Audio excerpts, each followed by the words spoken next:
stop buying all of these things you see on YouTube. Stop buying the mom programs, their systems, their unlocked secrets to make your home life more organized, different curriculum. Just stop. Stop. There is no such thing as a magical curriculum or system, program, or masterclass that's going to fix your situation. So you're scrolling on YouTube and some girl's got some curriculum, she's all excited about it, so then you buy it too, and then you get it home next to your other curriculum and you still don't do that one either. Chances are the sparkly new thing isn't going to be sparkly new anymore, and it's just going to sit next to all of your other stuff that you already have. No disrespect to curriculum YouTube channels or homeschooling moms showing you their biggest next new thing. No disrespect, I mean that. I want you to go to their channel and click on their video list, and I want you to scroll and see how often their curriculum changes, how often they say, "We found it, this is it," and then you keep scrolling and it's something else. So just stop. Stop buying more stuff and just look at the scraps you have and use that. You don't need to start at the beginning and do a whole section or a whole unit of curriculum A consecutively in order, in a timely manner. You don't need to do that. Children don't learn solely systematically. It's more organic. Like if they ask you a question about a bee, pull up a YouTube video about bees and then teach them about the one time you got stung by a bee and how you treat a bee sting, how you're supposed to flick off the stinger instead of pull it. And then go upstairs and pick up that book that you have about how to build a house and read it to them about how to build a house. Just because you learned about bees 20 minutes later doesn't mean you need to stick with a whole unit about bees and bugs or insects. Teach them about something else. It doesn't have to be organized and in order. Kids are so curious and their brains move just as much as how many books do you have going at the same time that you're reading? How many different shows are you watching? If you feel like you've messed up and you have skipped out on the entire first section of one curriculum you have and you want to jump to another, whatever, just use the scraps you have as long as you're using them. That's what matters, and you don't need to buy more stuff. Say you're at a park, and another child that's the same age as your child says something about George Washington, and then you realize, oh, I wonder if my kid knows who George Washington is. Then, in the car ride home, the 20 minutes it takes to get home, you say, hey, we're in a country and there's always somebody in charge, whether it be a king or a prime minister, a president. We have a president. Our president is Biden. Did you know George Washington was the very first president? There's some interesting things about him. He looked over the Constitution, and he led during the American Revolution. Tell him about the apple trees. Tell him about his wooden fake teeth. And there you go. In 20 minutes, you've just learned just about everything you need to know about George Washington that another kid in public school spent 3 months learning, or another kid in a homeschool curriculum had a 3-week unit on. And that's pretty much all they're going to remember anyway, right? It's not that big of a deal. If you feel like your kid is behind and you hear some other parent talking about something that your kid doesn't know about, let that spur the curiosity in you and then teach them about that for 10 minutes. Literally just 10 minutes, maybe even 20. Depends on their attention span.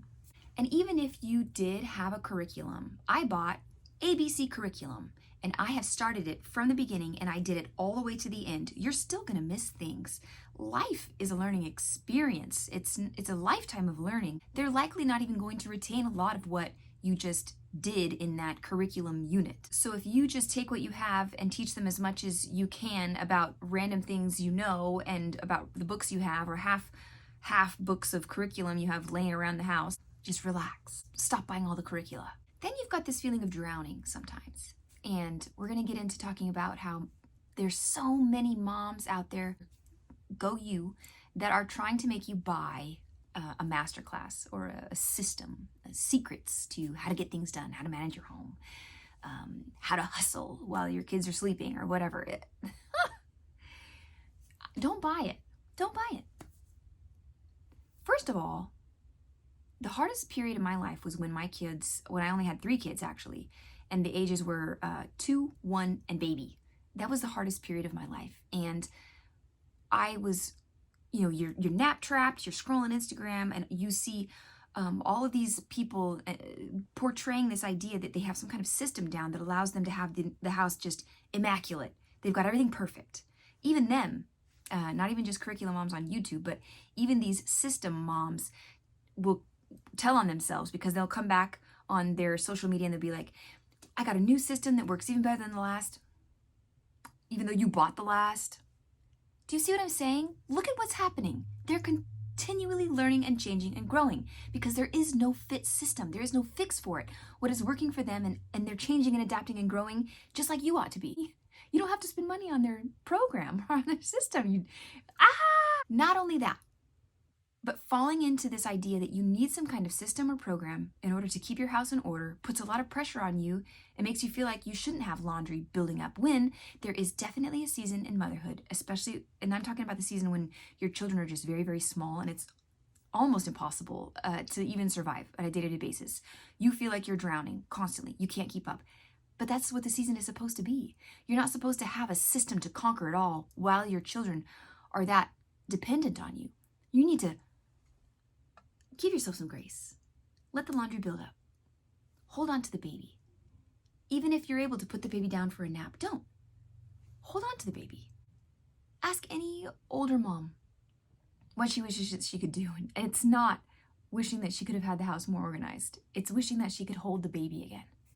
And if you've got older kids that you're trying to homeschool when the baby comes, I'm in a very crunchy Christian homeschool community here in my town. And when a baby comes, the children just skip school for a while, and that's totally fine.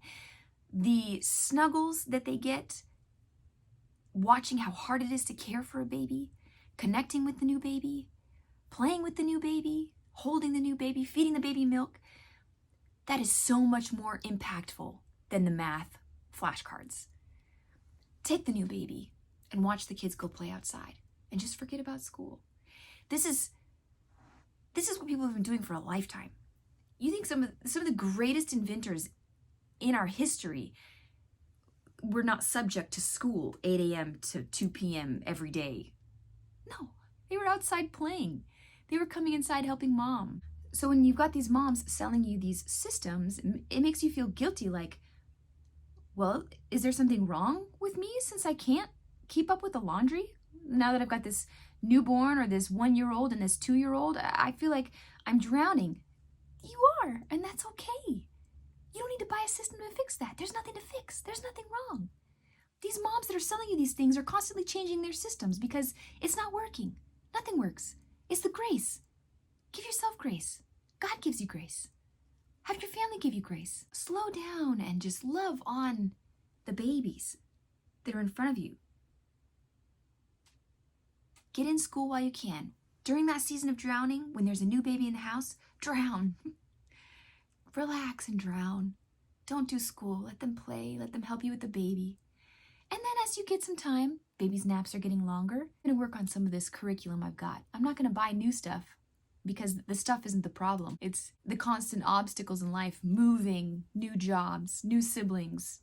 There are a lot of disruptions when you homeschool, and that's okay. It's teaching your child to persevere with obstacles.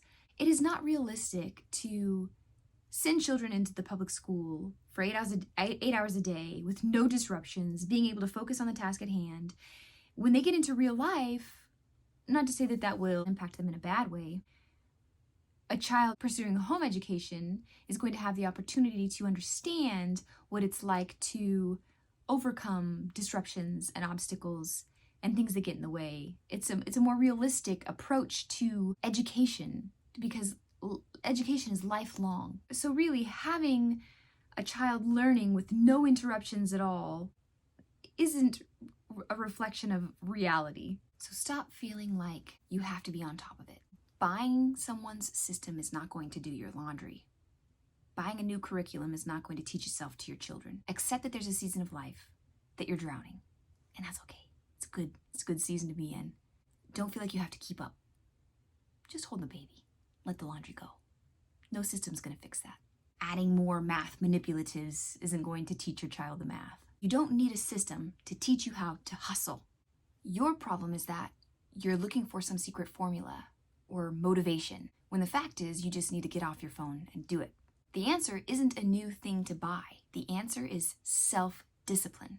You are never going to feel like doing it, even when you're coming up above water, you don't feel like you're drowning so much anymore, you're kind of getting a handle on the chores and the homeschool of the kids, you're still going to have days where you just don't feel like doing it. And when you rely on feeling, or when you go by feeling, if you rely on a feeling of motivation, you're essentially wasting even more time to build up the feeling of motivation to then go do your dishes. And if you count all the hours you've spent watching someone else clean their house on YouTube, I admit it can be relaxing, sure, but if you're relying on that to go get your dishes done and keep your house at a bare minimum, the problem isn't motivation. The problem is you lack self-discipline. And self-discipline is when you do something when you don't feel like doing it. You train yourself to move your legs and to move your arms. You shut off this video after it's over.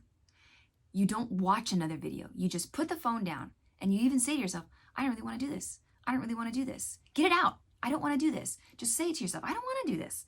Not in front of your kids, because you're not supposed to grumble and complain, right? It's biblical. But tell yourself, listen, I don't really feel like doing this, but I'm going to do it anyway. And you're moving to the kitchen. You don't really want to. You're putting your hands in the water. You don't really want to. You're turning on the faucet, and you don't really want to. Accept that feeling.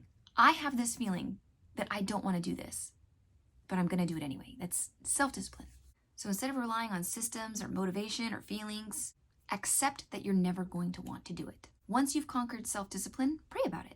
Once you've conquered self-discipline, you'll finally have the life you watch people pretend to have on social media. You already have everything you need. Stop buying more stuff. Be responsible with your finances. Stop looking for the magic potion. Stop buying stuff that you think is going to help you fix your problems. The problem isn't the stuff around you. The problem is internal, and it's something that can be prayed for and practiced. The only thing you're lacking is self-discipline and grace. And those are things that you could never buy. Have a great day.